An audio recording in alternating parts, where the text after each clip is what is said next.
Professor, porquê a arquitetura paisagista? Porquê é que decidiu entrar no curso? Não me lembro exatamente a altura dessa decisão. Sei que por qualquer razão fui assistir a uma aula do professor Caldeira Cabral e fiquei apanhado pela arquitetura paisagista, porque o professor Caldeira Cabral era uma pessoa brilhante e era muito fácil de entender aquilo que ele dizia e que entusiasmava as pessoas. Eu lembro-me, portanto, eu estaria no segundo ano de Engenharia Agronómica, de Agronomia, e as aulas que eram dadas no curso livre de arquitetura paisagista, na altura, ao fim da tarde,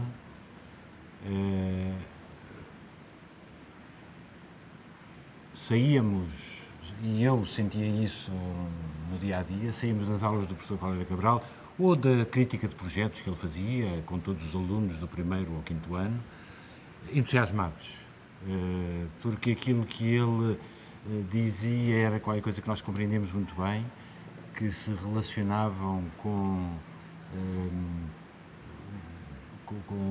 questões que nós não conhecíamos na altura, mas que nos apareciam com uma limpidez e com um entusiasmo fantástico. E foi isso que me fez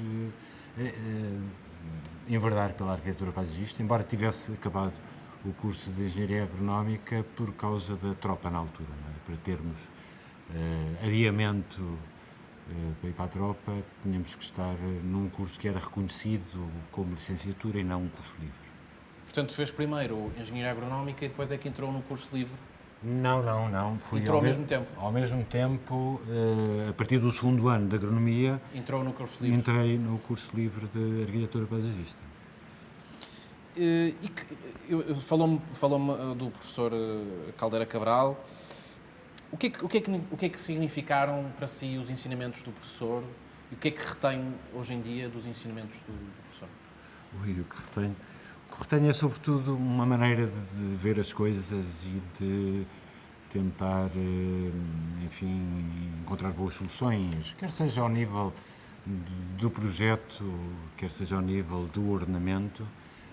A questão é sempre a mesma, quer dizer, é conhecermos bem onde estamos a intervir, e conhecer bem é conhecer do seu ponto de vista ecológico, do seu ponto de vista cultural, do seu ponto de vista social,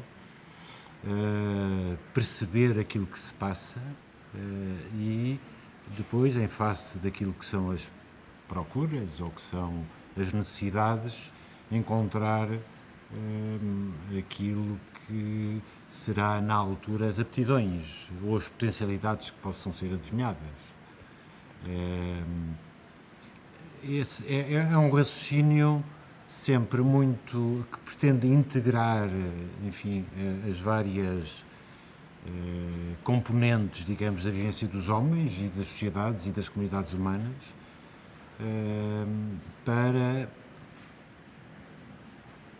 para conseguir chegar a propostas que são equilibradas, que são valorizadoras das próprias comunidades. E era um professor exigente nas suas aulas? Sentiu essa exigência?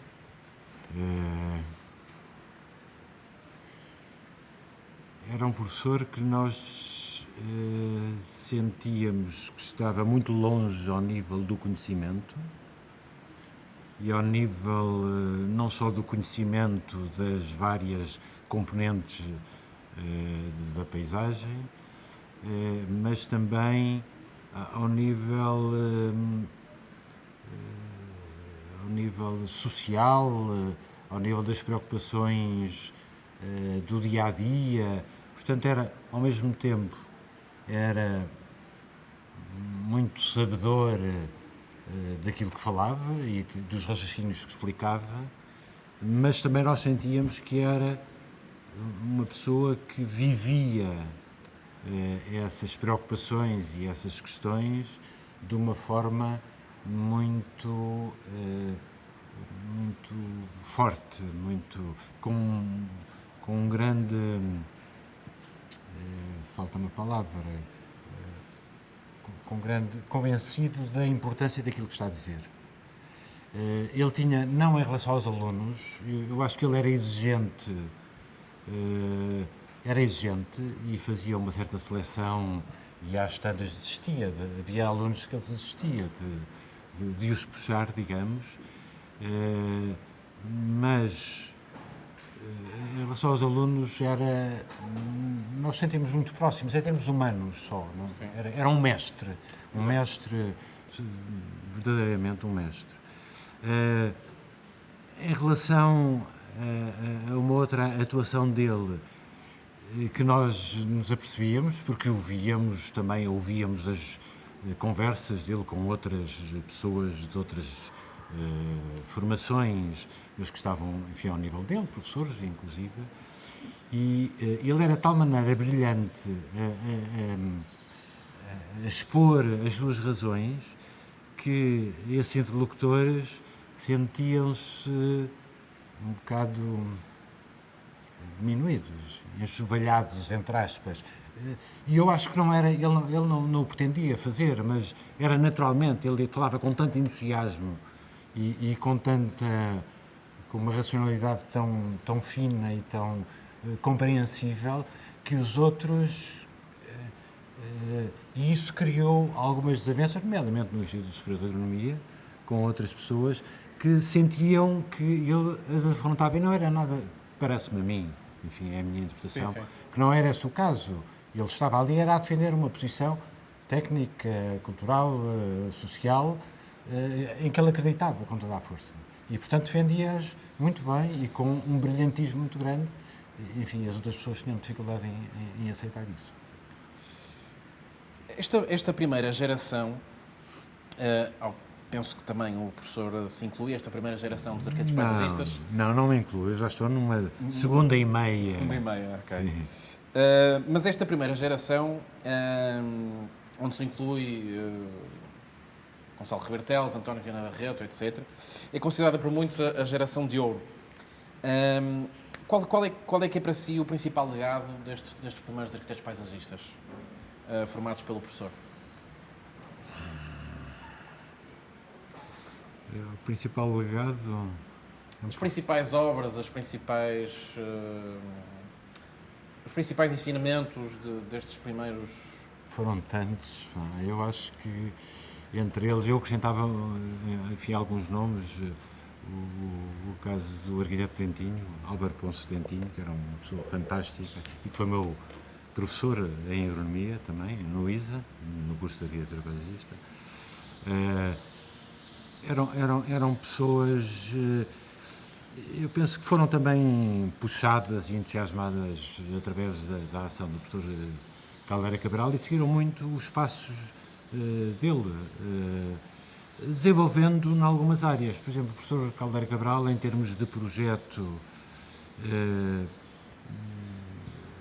e mesmo em termos de planos, ele dedicou-se tanto ao ensino, dedicou-se tanto à IFLA, à Federação Internacional de Arquitetura Paisagista, de que ele foi presidente, e em que o secretariado da IFLA esteve em Portugal durante uma série de tempo, que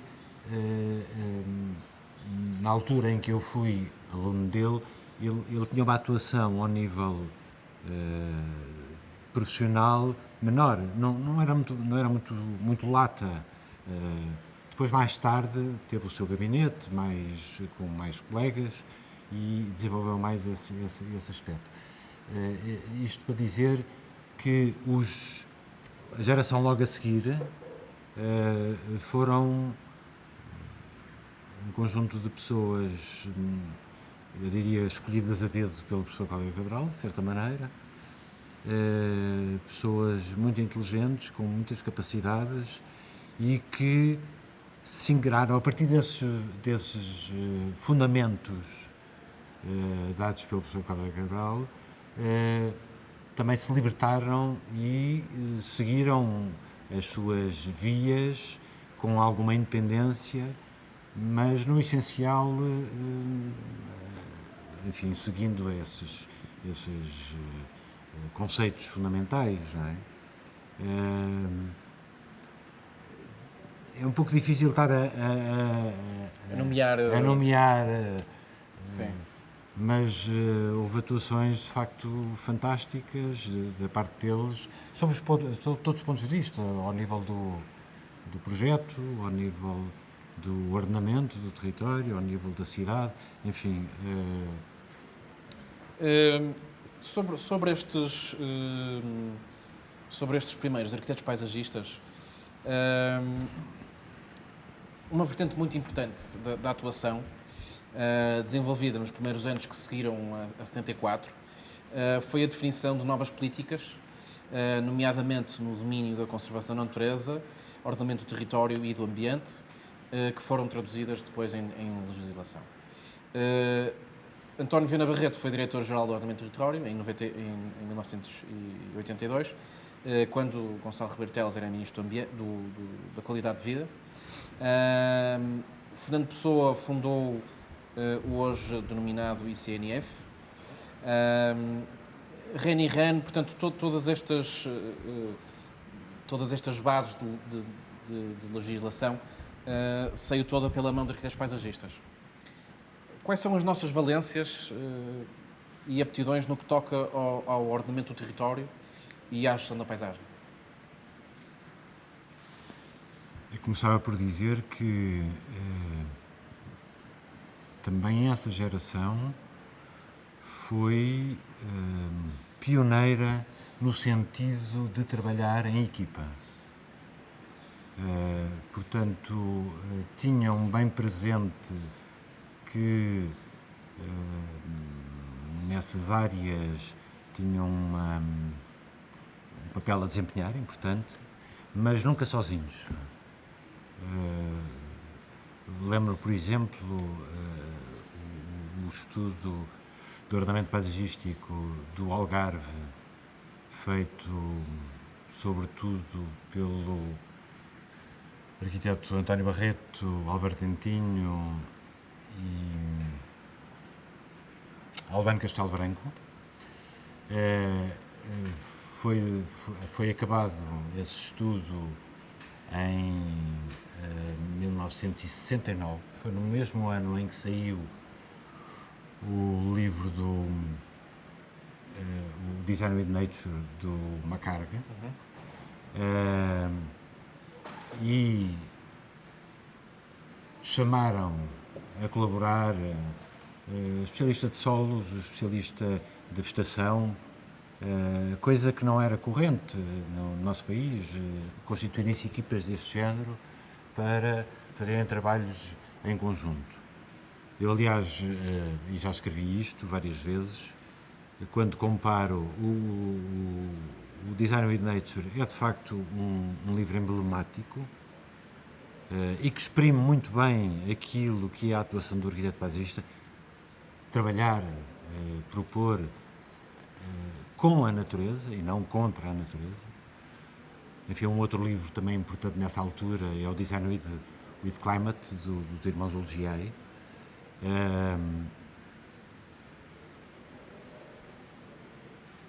Teve uma repercussão enorme esse livro, porque tinha uma apresentação fantástica também, uma apresentação gráfica, mas o estudo no Algarve foi mais longe. Teve uma componente de integração mais forte e definia unidades ecológicas para o ordenamento, para o planeamento, que o Alperino não fazia desta maneira. Portanto, fazia só uma sobreposição, de facto, de vários fatores, mas não tinha esta visão da síntese ecológica, portanto, enfim, ecológica e cultural também. É fantástica aquilo que foi o inquérito, por exemplo, à construção no Algarve, feita nesse plano, para determinar as condicionantes à ocupação do território. Portanto, não fica nada atrás, pelo contrário, em termos de conceitos, vai um pouco à frente. Não teve foi a repercussão, não teve um cuidado na apresentação gráfica e uma edição que fosse distribuída por mais, enfim, fosse distribuída pelo mundo, não é? Eu vi numa entrevista, inclusive, numa entrevista de António Barreto, que inclusive chegaram portanto, chegaram no fundo a ver o nome das povoações e das terras e com o nome... A parte da toponímia, fazer uma relação entre a toponímia e a natureza, de facto, daqueles Sim, territórios. isso é extraordinário, quer dizer, e até creio que inovador, naquela altura... Sim, penso que sim. O arquiteto Álvaro Dentinho também o fez, nomeadamente nos trabalhos para a urbanização de Chelas e dos Olivais.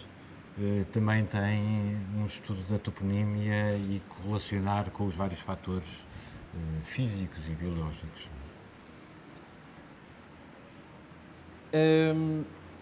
A arquitetura paisagista em Portugal teve vários momentos definidores, marcantes, e que marcaram a profissão. Quais são para si esses momentos e de que forma é que marcaram o país? Isso é capaz de ser um bocado difícil de... Quais são para si assim, os momentos que marcaram a profissão, relacionando também com um pouco com a história do país?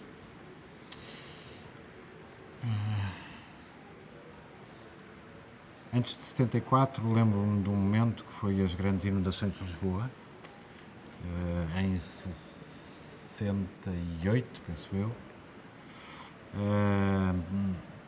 em que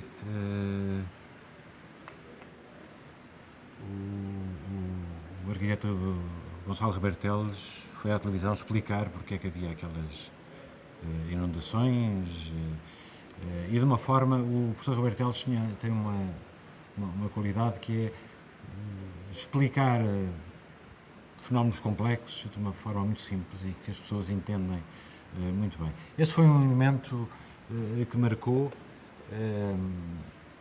uma atuação de uma profissão que era praticamente desconhecida nessa altura e que ele conseguiu, de facto, dar um sentido àquilo que estava a passar. Depois, também ele próprio, como secretário de Estado, subsecretário, secretário de Estado e depois ministro, teve uma atuação sempre muito forte no sentido de transmissão daquilo que eram ideias fundamentais. Mas ele, embora, na minha opinião, seja um projetista excepcional, com uma sensibilidade e enfim, excepcional para o desenho do jardim, do parque, mas nesta sua fase mais pública ele sempre deu muito mais importância ao ordenamento do território. E portanto, o momento em que ele foi secretário de Estado e ministro e em que falou mais, enfim, nos meios de comunicação social e que falou, enfim, indiretamente através da própria legislação e já se falou nisso, foram momentos também importantes em que ele sempre afirmou a sua condição de arquiteto paisagista. Há um outro que também tem a ver com ele e que foi fundamental, foi a criação do Serviço Nacional de Parques, Reservas e Património Paisagístico, com uma visão muito moderna na altura, tinha muito a ver com aquilo que se passava, nomeadamente em França, com os parques naturais, e num sentido que se perdeu, entretanto, perdeu-se ao longo do tempo, que era um sentido de uma grande ligação às comunidades e o envolvimento das comunidades que viviam nesses espaços, por um lado. E por outro lado, era conceber a rede de espaços com interesse para a conservação, no sentido de serem espaços de ordenamento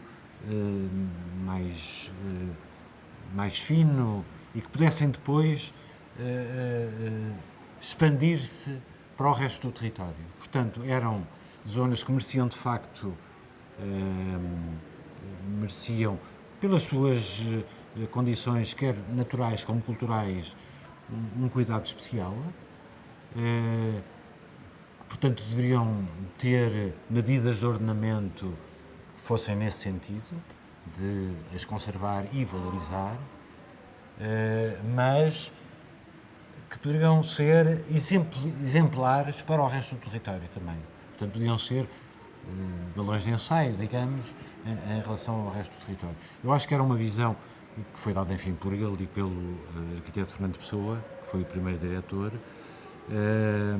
e que fizeram coisas extraordinárias por todo o país, nas várias áreas protegidas. E que se perdeu-se bastante, e neste momento o que se sente é haver um certo esquecimento dessas áreas e, sobretudo, o desligar das autarquias, dos habitantes e, pelo contrário, criar nas pessoas que vivem essas situações, criar um certo antagonismo às classificações desse tipo. Mas nessa altura penso que foi bastante importante.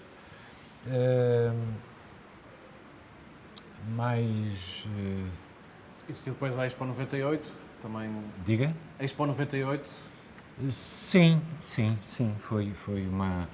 A Expo 98 e alguns outros programas que permitiram, de facto, introduzir...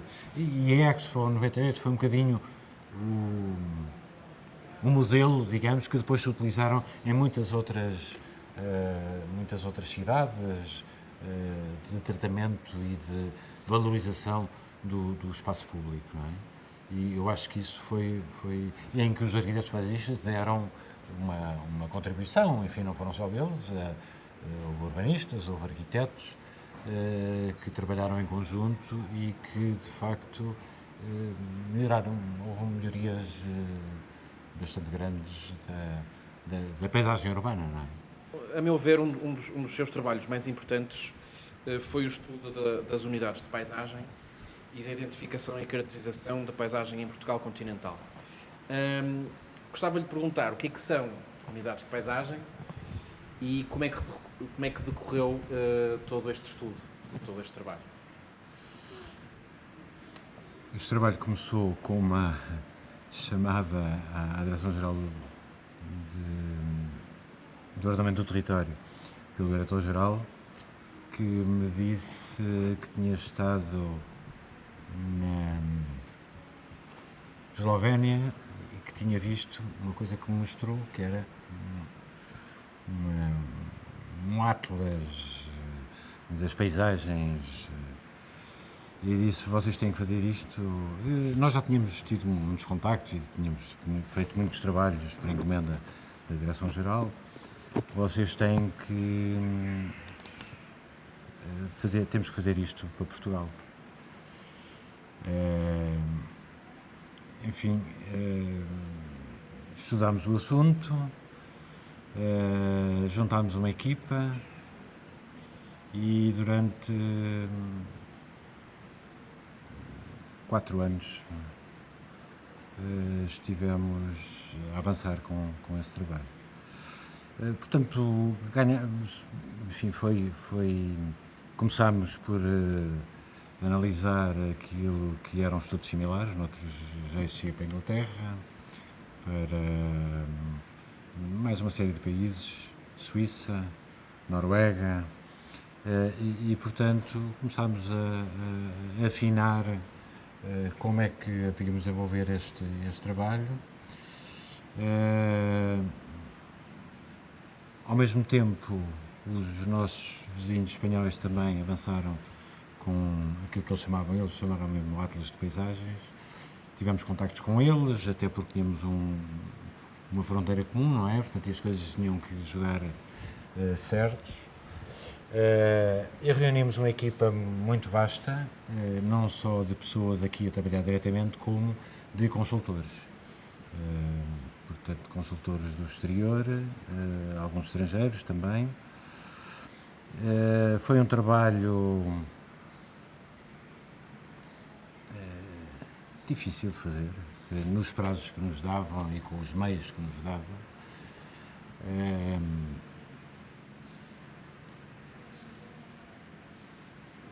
Eu reagi um pouco até à maneira como ele foi apresentado, em termos finais, porque eu achava que aquilo era uma primeira aproximação. Aliás, o trabalho chama-se Contributos para,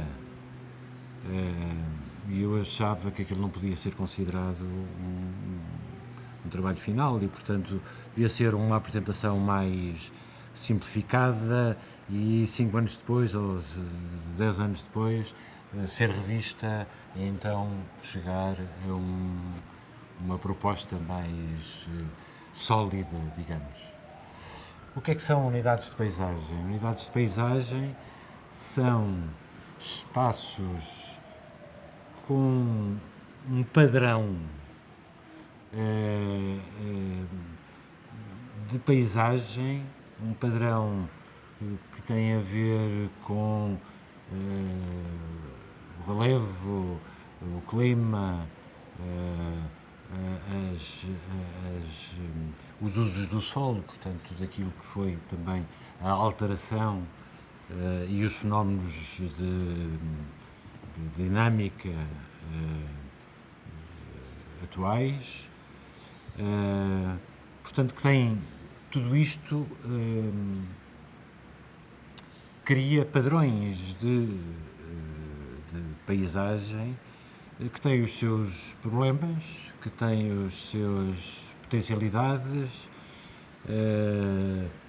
para as quais haverá algumas propostas para o futuro, para as quais há uma reflexão sobre aquilo que foi o passado e como é que se chegou a uma determinada situação.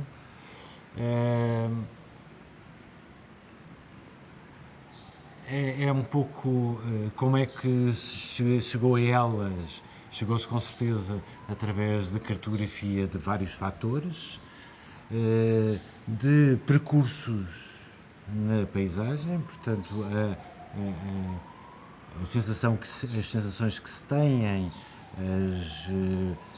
aquilo que nos chama a atenção, pode ser a vegetação, pode ser a luz, pode ser os espaços construídos, enfim, tudo isso nos dá um padrão, como se fosse um tecido quase, e que se diferencia de uma outra que está ao lado. Embora haja, nós, por exemplo, utilizamos sempre um tracejado a separar quer os grupos de unidades de paisagem, quer as próprias unidades de paisagem, porque não são, ou raramente, são limites bem visíveis e bem claros. O que há é uma transição de um espaço para o outro. Por acaso, há algumas situações, nós também fizemos aqui o estudo das unidades, das paisagens dos Açores, e aí, enfim, com uma paisagem completamente diferente, de ilhas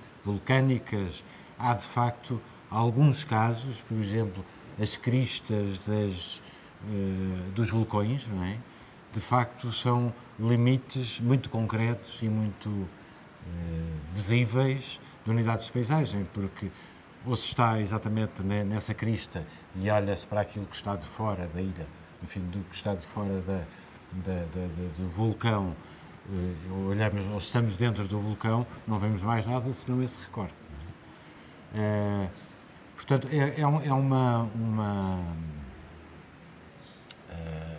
as unidades, enfim, em Portugal continental eram 118, penso eu, e que tentaram simplesmente fazer esta caracterização, mas sempre, aliás, por isso é que foi a encomenda da Direção-Geral do Ordenamento do Território, sempre com algum diagnóstico daquilo que se passava e que permitisse avançar com algum tipo de propostas de valorização, pode ser recuperação e de uso futuro. Não é? Eu acredito que este estudo tenha feito ter uma noção abrangente e completa do território português. O que é que caracteriza, então, a seu ver, o território e a paisagem portuguesa? Uma coisa que é muito clara é a variedade que temos num espaço relativamente curto. Nós vamos aqui aos nossos vizinhos espanhóis e a escala da paisagem estamos a falar em termos gerais, é muito maior. É muito maior. Nós, de facto, em um espaço muito mais pequeno, aqui no continente, temos uma maior diversidade. Provavelmente, enfim, isso tem a ver com aqueles fatores fundamentais, que é o relevo, que é o clima e que é a geologia. De facto, eles serem muito variáveis dá origem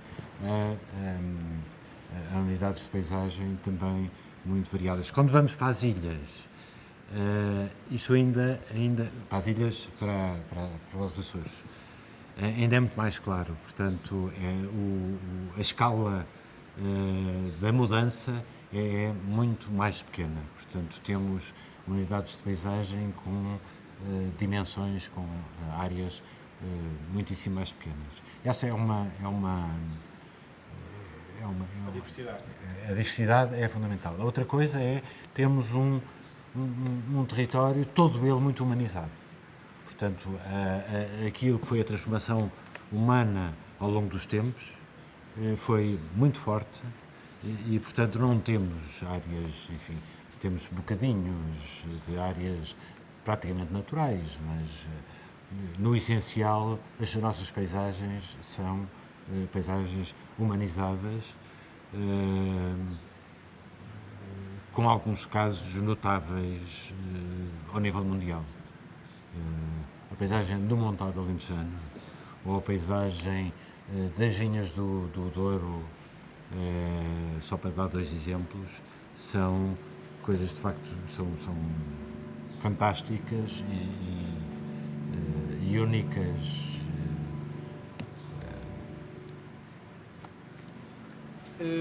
Continuando ainda.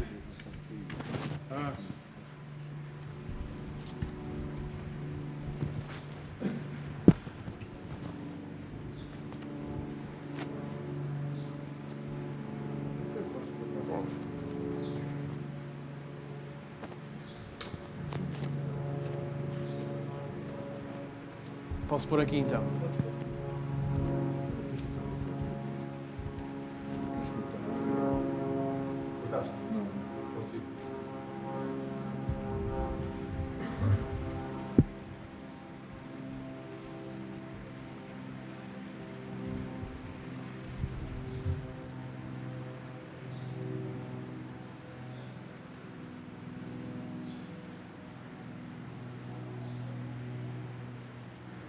Agora falou do Monte Alentejano e falou do Douro. E o Douro é património mundial e o Monte Alentejano não é.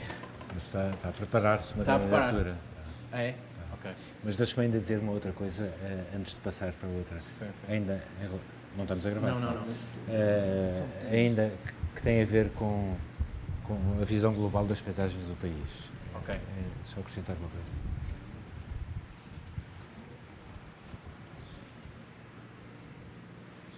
Uma outra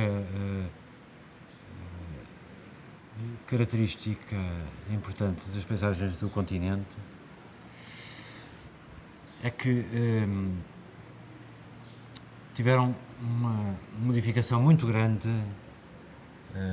enfim, ao longo dos tempos, fruto da tal intervenção das comunidades humanas, mas nos últimos 50, 60 anos, houve uma ação que eu diria, no essencial, muito degradante da paisagem. fruto de várias realidades, do abandono agrícola, do fenómeno da urbanização, enfim, de uma série de questões que não tem muito sentido agora estar aqui, mas que faz alguma confusão para quem está nesta posição de arquiteto paisagista, porque foram alterações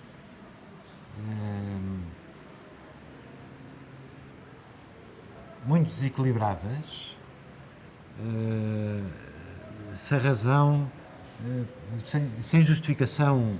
Eu dizia muitas vezes eu trabalhei bastante ainda na área metropolitana de Lisboa, em ordenamento do território, de vários concelhos, e conheço bem a área metropolitana de Lisboa, e eu repeti muitas vezes, dizer, esta é uma área, uma região ligada a uma capital, poderia ser a capital mais fantástica da Europa, quase do mundo, porque a sua diversidade permitiria todos os usos que aqui estão. O problema é que eles não estão ordenados. Eles caíram nos vários sítios, não por questões de aptidão natural e cultural, mas por questões financeiras, económicas, e aquilo que assistimos nos últimos 30 anos é de facto um processo de degradação contínua que conseguem obscurecer, de certa maneira, aquilo que é uma área de uma capital. Quer dizer, que não há nenhuma com praias oceânicas, com duas serras, com a categoria de Sintra e a Rábida, de zonas muito mexidas, como é o norte, em termos de relevo, como é o norte da cidade de Lisboa, de Lesíria, dois estuários fantásticos, e tudo isto foi-se paulatinamente estragando, ocupando de formas, enfim, perfeitamente idiotas, sob o ponto de vista biofísico e cultural, sem qualquer sentido. E isto, enfim, passa-se, isto é o exemplo da área metropolitana de Lisboa, mas passa-se um pouco por todo o país.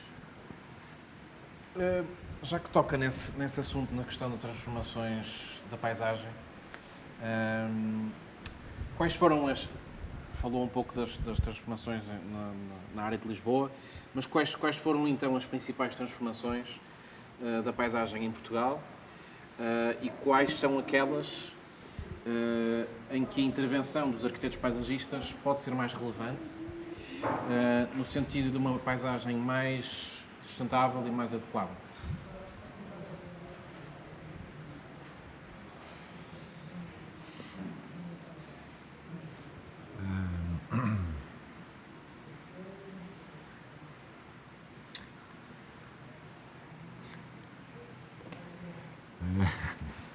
Isto é uma coisa que nunca mais acaba. Pois é. Nunca mais acaba. E não tenho assim sistematizado de cabeça. Claro. Por acaso até tenho escritos acerca disso, mas não os tenho agora. Quer dizer, podia falar em 3 ou 4 exemplos.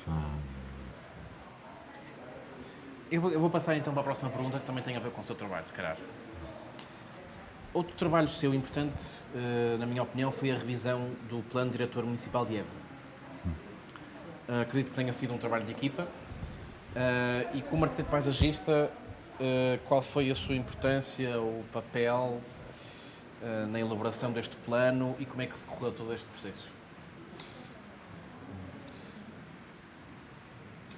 Decorreu, portanto, isto foi uma colaboração que foi pedida pela Câmara Municipal de Évora, em que pusemos alunos a trabalhar e nós próprios na parte de biofísica. Tinha como coordenação professor Jorge Carvalho,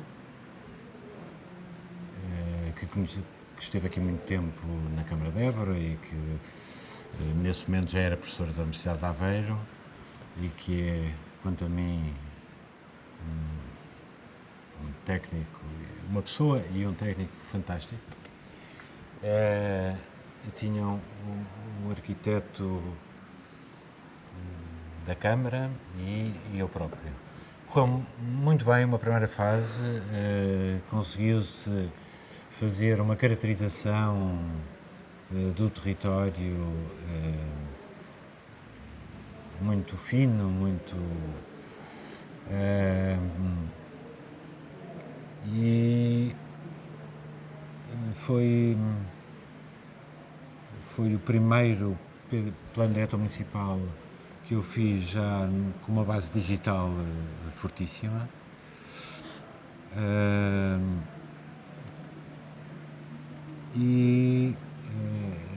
Quando estávamos no fim, o Conselho de Évora é muito grande,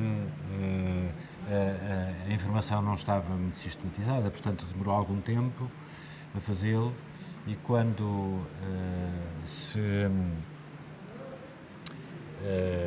estava a chegar às fases de propostas, a Câmara houve eleições e mudou a equipa e o partido na Câmara Municipal de Évora. Eu digo muitas vezes que uma das tragédias do ordenamento do território em Portugal é os ciclos eleitorais dos 4 anos, porque de facto a perspectiva do ordenamento do território é a perspectiva de médio e longo prazo, enquanto que, enfim, de facto as equipas que se encarregam da gestão de uma Câmara durante 4 anos não têm essa visão e, portanto, há aqui cortes brutais. E aqui também houve uma alteração. Eu continuamos, aliás, como era natural, a dar a nossa colaboração, já sem o resto da equipa anterior, da equipa de coordenação, e a partir de determinada altura as coisas correram mal, porque houve alterações de cartografia, enfim, no essencial e fazendo, enfim, um balanço final, penso que naquilo que foi a nossa colaboração principal, portanto, que teve a ver sobretudo com a Reserva Ecológica Nacional, a Reserva Agrícola Nacional, tudo aquilo que foi a estrutura ecológica municipal ficou bem definida e bem justificada. Também se avançou para uma coisa que não era muito normal, que é um esboço de ordenamento agroflorestal, portanto com várias hipóteses, mas de facto fazendo um zonamento a esse nível, coisa que os planos diretores municipais praticamente nunca fizeram, portanto quase sempre limitaram-se às áreas urbanas e aos perímetros urbanos na altura, não é? Portanto, é um misto, o balanço que faço é um misto de grande satisfação, por um lado, mas depois reduzida por uma fase final um pouco frustrante, digamos.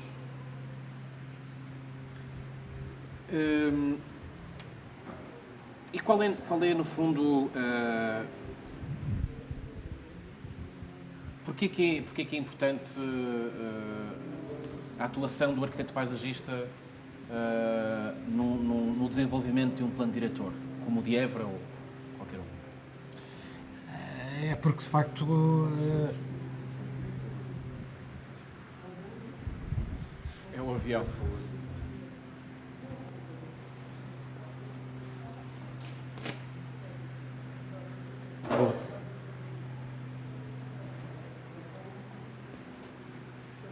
E realmente aqui é complicado.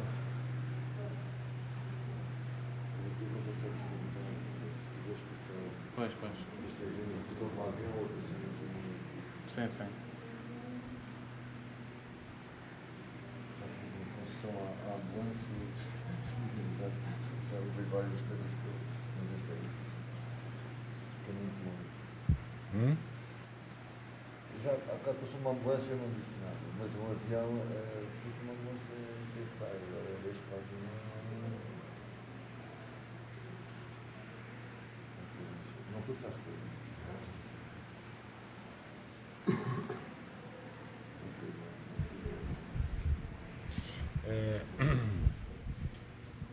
Porque é que a atuação do arquiteto paisagista é importante? É importante principalmente pela visão de síntese que tem. Portanto, não está agarrado a este pormenor ou àquele. As equipas, por exemplo, que nós tivemos cá a trabalhar para o Plano Diretor Municipal de Évora envolvia geógrafos, geólogos, pedologistas, botânicos, e todos eles incluídos nesta equipa, que já estava habituada a fazer também outros trabalhos. Portanto, há um diálogo muito fácil. Precisamos disto, fazemos as perguntas em que é que este fator vai ou não vai. Mas a nossa visão é sistémica. E, portanto, estamos a ouvir muito bem aquilo que são as contribuições das outras formações, inclusive o urbanista, que também, de certa maneira, também faz uma síntese, o arquiteto, as pessoas ligadas, por exemplo, ao património construído, portanto, mas nós conseguimos, enfim, e a coordenação dos estudos conseguimos ter a ideia de conjunto, enfim, valorando, mas isso é aquilo que distingue, digamos, a nossa intervenção. Para além de algumas coisas que somos só nós, praticamente, já, digamos que são questões setoriais, por exemplo, em relação ao relevo, o tirar partido do relevo, o estudo do relevo e sistematizar a paisagem, enfim, naquilo que é, o que são os cabeços, o que são as encostas, o que é a zona de vale. Isto tem uma força ecológica fantástica e raramente as pessoas estão preparadas para estudar isto de uma forma sistemática e muito clara, mesmo no sentido da edificação, onde é que há de ser as expansões, a sua ligação com o relevo, enfim, e depois, obviamente, com os microclimas e com as vistas, ou não vistas, não é? Com a sua orientação ao sol, é, por exemplo, um fator que mais nenhuma formação trabalha fortemente e aprofundadamente. Mas o essencial é, de facto, considerarmos o sistema e tentarmos integrar todos estes fatores no sistema território, no sistema paisagem. Para além destas preocupações que falou e das preocupações ambientais e ecológicas, temos neste momento, como se sabe, um problema grave a nível de planeamento florestal. Sei que já elaborou planos de ordenamento florestal, nomeadamente aqui para a região do Alentejo. Colaborei na elaboração Colaborou. Desses planos regionais. Sim. Portanto, sobre estes planos de ordenamento florestal, de que forma é que o arquiteto paisagista pode ter um papel nesta discussão e nas medidas para reverter esta situação que se passa um pouco por todo o país?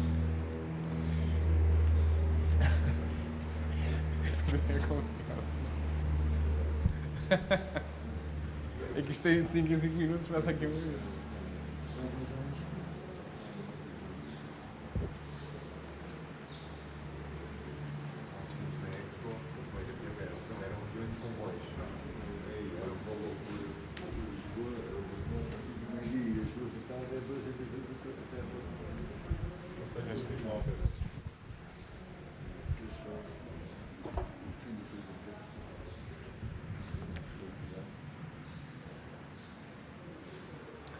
Posso? Portanto, de que forma é que o arquiteto paisagista pode ter um papel nesta discussão e nas medidas a serem implementadas para reverter esta situação? A situação dos incêndios, não é? Exato. Por acaso é uma matéria que me toca muito, até porque estou envolvido diretamente, tenho propriedades que florestais, eu e os meus irmãos. Uma parte delas arderam este fatídico 15 de outubro de 2017. Atenção que começava por dizer que a questão dos incêndios é extremamente complexa, porque entra com questões de facto de técnicas silvícolas, mas também tem muito a ver com a realidade humana, com aspectos económicos, com aspectos sociais. Isto é um intrincado de questões nada fáceis de resolver. Eu acho que o arquiteto paisagista tem um papel a desempenhar, mais uma vez, para obrigar as pessoas a considerar os sistemas implantados na paisagem.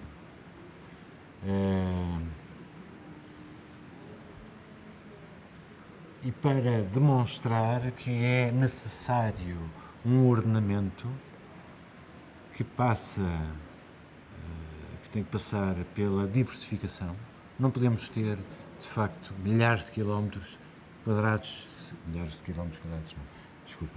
centenas de quilómetros quadrados contínuos de uma só espécie, qualquer que ela seja.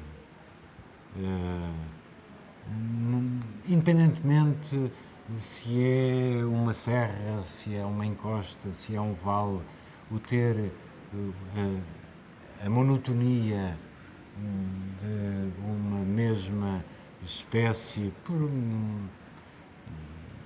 mais interessante que seja em termos económicos, nós sabemos que é um desequilíbrio total e absoluto, é a negação total da biodiversidade, é a forma de dar continuidade a estes grandes incêndios. Portanto, podemos indicar ou podemos avançar juntamente, obviamente, com os técnicos florestais e com outras formações envolvidas no processo, que são muitas, tentar chegar, de facto, às aptidões do território e à variação dessas aptidões para localizar, de facto, e para ordenar a ocupação florestal.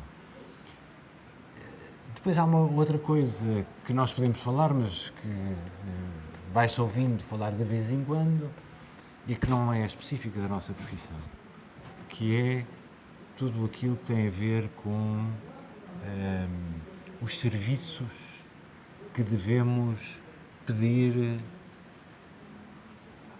às várias componentes paisagísticas. Eu costumava dar muitas vezes o exemplo do abastecimento de água a Lisboa, que é, em grande parte, a água é captada na bacia do Rio Zéuzara e, portanto, e depois armazenada em Castelo de Bode. As pessoas que estão nessa bacia hidrográfica para montante da Castelo de Bode deveriam ter uma compensação por assegurarem a qualidade da água que abastece 2,5 milhões de pessoas. Ora, não há esse serviço. Enfim, este é um dos serviços daquele território, daquelas paisagens. O outro serviço é a conservação da natureza, o outro serviço pode ser o recreio, o outro serviço a produção de lenho, enfim, de qualidade. E é deste conjunto, desta visão de conjunto dos vários serviços que os espaços... Compensação de serviços ecossistémicos. Exato. Portanto, terá que haver aqui uma repartição desses encargos, porque de facto é a única maneira de podermos também exigir que as pessoas não abandonem as suas terras e que tenham práticas agrícolas, florestais, industriais, o que quer que seja, que não afetem os espaços e as comunidades que estão já fora, mas que têm uma relação. Seria então uma maneira de ajudar a resolver o problema? Por exemplo, da falta de resultados económicos. Você tem um concelho que tem 80% de eucalipto. E isso de facto rende, mesmo com todos estes acidentes, nomeadamente os incêndios, ou o perigo de uma praga qualquer, não é? Quando, para podermos ordenar e dizer não, aqui não pode continuar a haver porque temos problemas de erosão ou temos e temos que promover aqui a biodiversidade, isso vai reduzir esse rendimento, mas podia ser compensado com um pagamento dos outros serviços que aquela alteração está a provocar. Outro problema é igualmente a fragmentação do território e existirem demasiados proprietários florestais numa parcela de terreno. De que maneira é que se podia resolver essa... Com a associação de proprietários. O que se passa é que há determinadas zonas do nosso país em que muito dificilmente os proprietários se associam, porque consideram que aquele é o meu bocadinho e é ali que eu tenho que produzir, é ali que os meus pais também já e são incapazes de se associarem nas ZIFs, nas zonas de intervenção florestal, que têm exatamente essa ideia, é dizer, vamos sim senhor, vamos ordenar em conjunto, depois as pessoas recebem um rendimento proporcional à área que tinham, independentemente dessa área ser inviabilizada por uma albufeira ou por um estradão de proteção ou por uma espécie que é menos produtiva ou que demora mais tempo a produzir. Eu acho que sem essa associação de proprietários, nessas zonas de minifúndio, é impossível de ordenar aqueles espaços. É impossível. E não deveria o Estado ser mais interventivo nestas questões das ZIFs? Eu acho que o Estado já fez aquilo que podia em termos legais e isso funciona, por exemplo, aqui na passagem aqui do sul para o norte, há concelhos em que essas zonas de intervenção florestal funcionam maravilhosamente bem. Porque são um número relativamente reduzido de proprietários e com áreas relativamente grandes cada um deles. Não é? O que é que se podia fazer numa zona de... O que é que o Estado podia intervir mais? É difícil, vai para lá e vai obrigar as pessoas a assinarem um papel a dizer que vão integrar-se numa associação de proprietários. Por outro lado, já tem havido maus exemplos dessas associações, mal geridas e que, portanto, não resultaram e as pessoas vão logo buscar esses exemplos, não é? Para dizer que não... Veja aquilo que nossos colegas, aliás, têm, o Henrique Pereira dos Santos, tem proposto, que é a utilização de rebanhos, de cabras, que eu acho que tem todo o sentido, mas só é possível ser uma via com algum significado se forem rebanhos relativamente grandes, E, portanto, isso exige, nessas zonas de minifúndio, isso exige, de facto, uma associação de produtores, mais uma vez. Provavelmente lembro-me sempre de uma proposta muito interessante do professor Caldeira Cabral para uma zona ali junto ao Rio Mondego, que foi uma proposta para o ordenamento, um plano regional de ordenamento do território, em que ele pegou numa área como exemplo e faz uns esquemas de como é que onde é que devia estar a zona de agricultura, a expansão urbana das pequenas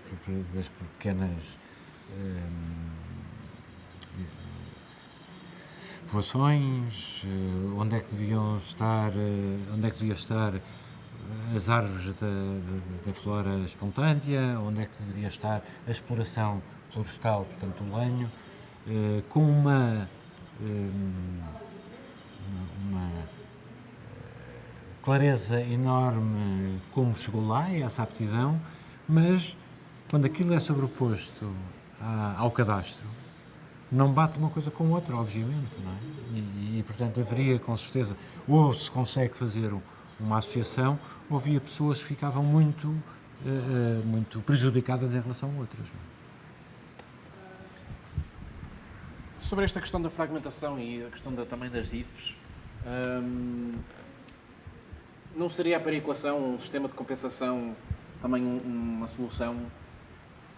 É uma coisa desse género, quando eu digo que as pessoas depois, enfim, há uma gestão de conjunto e depois as pessoas recebiam ao fim do ano uma percentagem relativa à sua área, se houvesse uma grande diferença da fertilidade dos solos, por exemplo, poderia haver aí um peso maior de uma área em relação ao outro, mas qualquer coisa tinha que ser uma coisa relativamente simples, não é? Porque senão não se aplica. Não é? Podia também, agora este programa das aldeias seguras... Não, mas isso é uma questão um bocadinho ao lado. A questão das aldeias seguras é uma questão que se prende com o ordenamento também florestal e ordenamento do território em termos gerais. Mas aí eu penso que é relativamente fácil, as pessoas estando bem conscientes, fazerem aquilo que está previsto e que é uma execução direta. O resto é mais difícil. As zonas, neste momento, com ocupação florestal, penso que é um pouco mais difícil. Mas esta sensibilização da população Certo. Pode igualmente passar por aí, por uma questão igualmente de... Mas é um peso cultural, pá, isso que eu estava a dizer há bocado, as pessoas dificilmente largarem o seu bocadinho, largarem no sentido de não serem elas a cuidar daquele bocadinho, é uma questão cultural e é isso que é mais difícil de mudar. As pessoas podiam ser, de certa maneira, agora em termos teóricos, podiam ser encurraladas, não querem, então os bombeiros ou os aviões nunca colaborarão em atacar um incêndio nessa zona. Mas é impossível dizer-se isto e fazer-se isto. Claro. Uma última pergunta sobre a arquitetura paisagista. Qual é que é para si, que já fez a formação profissional há algum tempo, qual é para si o papel do arquiteto paisagista no futuro?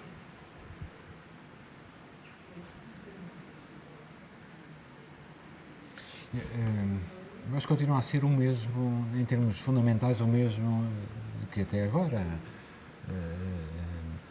Porque, de facto,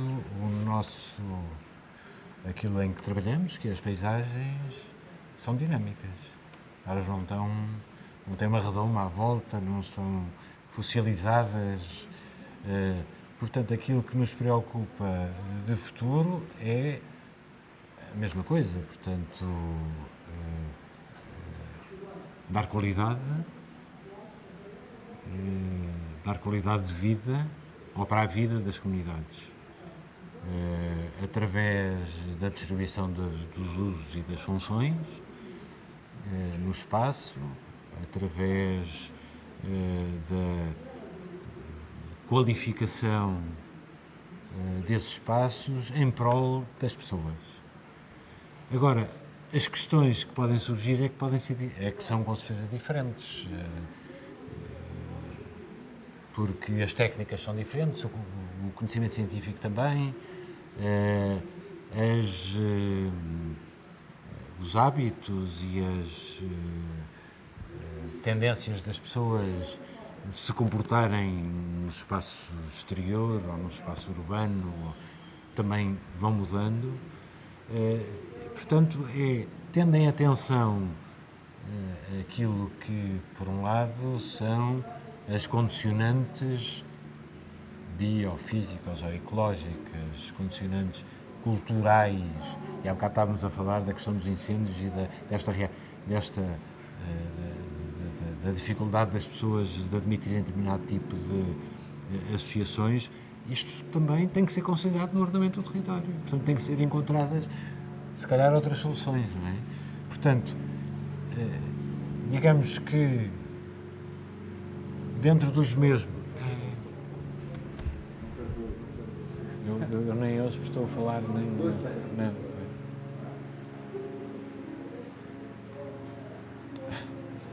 Realmente aqui é.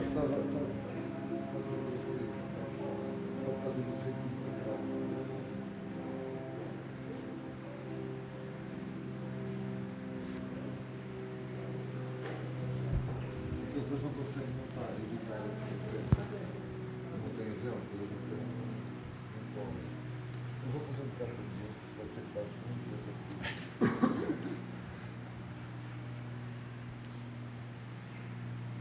Isto é difícil de tirar, não é? Isto é médio, não é? Não, não é? Eu não toco, eu tenho uma coisa sempre igual. Parece que é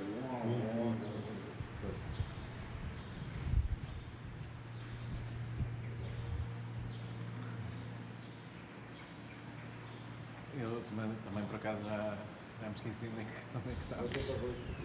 Estávamos a falar do que é a futura atuação dos arquitetos paisagistas. Acho que há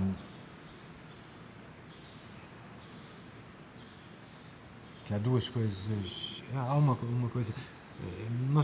Tem-se utilizado ultimamente muito, e demasiado se calhar, a palavra e o conceito da sustentabilidade. Atenção que o professor Caldeira Cabral tem escritos de 45 em que não lhe chama sustentabilidade, mas enuncia exatamente aquilo que é necessário. Portanto, haver, sim senhor, uma utilização, mas uma utilização suficientemente equilibrada, de maneira a não não destruir aquilo que são as bases produtivas. Mas essa é de facto, continua a ser, porque isso também já era uma preocupação, sei lá, dos agricultores tradicionais, não é? Eles sabiam o que é que era possível, não exageravam nas produções ou nos tratamentos, porque sabiam que depois as coisas não correriam bem enfim. Os nomes mudam, mas a preocupação é a mesma. A preocupação é a mesma. Agora, se calhar, já não se chama sustentabilidade, é a resiliência, quer dizer, são nomes que se adaptam. Mas são questões que nós sempre tivemos, de facto, em consideração e que tem que se chamar a atenção para elas, não é? Sei lá, só para dar dois exemplos que são a questão da energia. De facto, em termos energéticos, há muito a fazer ao nível do ordenamento do território, ou mesmo da construção e manutenção de espaços verdes, de parques, que podem ir muito mais neste sentido do que foram até agora. Uma outra coisa, e ainda pegando no mesmo exemplo, é uma coisa que me faz alguma confusão, é a utilização de materiais estranhos ao sítio em que estamos a projetar um jardim ou um parque. É raríssimo, então, no nosso país, é raríssimo o sítio em que não há, de facto, materiais, ou são os barros, ou são os mármores, ou são os granitos, que podem ser utilizados na construção destes espaços exteriores e que não são, e que têm uma relação com o sítio. Quando se começam a usar os aços, as resinas, a determinada altura, não estamos de facto num sistema equilibrado. Enfim, para além daquilo que é a concepção, que eu parece-me, a concepção desses espaços, não é indiferente estarem aqui ou estarem em Nova Iorque. Portanto, Relativamente a materiais, não é? não só a materiais. E a vegetação, E igualmente. a vegetação. A vegetação é a mesma coisa. Portanto, aquilo que nos custará em termos de rega, em termos de outros cuidados